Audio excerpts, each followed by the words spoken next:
Hello हजुर नमस्ते। नमस्ते। हजुरलाई केही सोध्नु छ? म हजुरलाई होइन सोध्न छ। म तपाईलाई कसरी सहयोग गर्न सक्छु? सोध्न छ। पक्कै तपाईँ के सोध्न चाहनुहुन्छ? म तपाईलाई सहयोग गर्न तयार छु। यो हाम्रो यो नेपालबाट यो चितवन भन्ने ठाउँमा नेपालमा यो गर्मी चाहिँ कहिले हट्छ होला? यस्तो लास्टै गर्मी छ यार।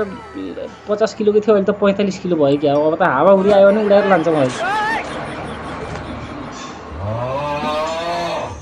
तपाईले भनेको जस्तै चितवनमा अहिले एकदमै तपाईलाई गर्मीले धेरै असर गरेको बुझ्न सक्छु। हजुर चितवनमा अहिलेको गर्मी नेपालको चितवनमा अहिलेको तापक्रम लगभग 35 डिग्री। हजुरको आवाज काटिएछ। माफ गर्नुहोस्, फेरि एकपटक भन्नुहुन्छ? भन्दैछु यहाँ नेपालबाट गर्मी कहिले हट्छ? लास्टै गर्मी छ कि यहाँ त पाक्न थाल्यो। राति पनि यस्तो पसिना निस्केछ।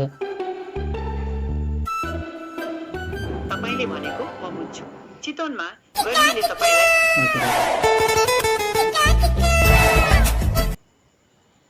तपाईलाई गर्मीले एकदमै असहज भइरहेको छ।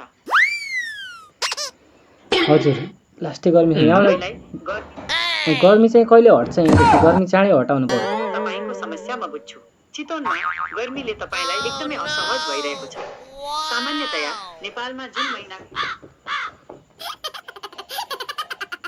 चितवनमा गर्मी सामान्यतया जुन महिनाको मध्यतिर। हजुरको नेट स्लो छ। तपाईको समस्या म बुझ्छु। चितवनमा हजुरको नेट स्लो छ। पछि कुरा गरौँला। राख्नु। यो गर्मी हटाउने उपाय छ भने भन्नु। गर्मी हटाउनु पर्यो। लास्टै गर्मी भयो यहाँ त। सकिन म त। तपाईको समस्या म बुझ्छु।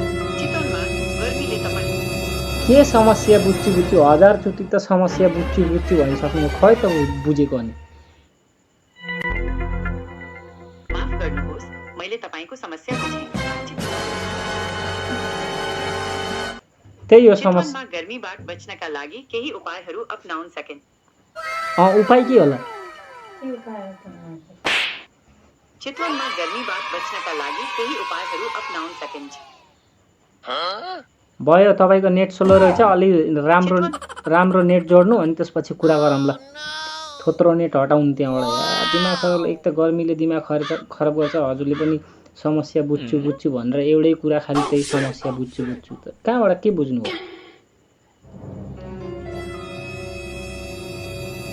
माफ गर्नुहोस्, मेरो इन्टरनेटमा समस्या आएकोले हजुरलाई चितवनको गर्मीबाट बच्नका लागि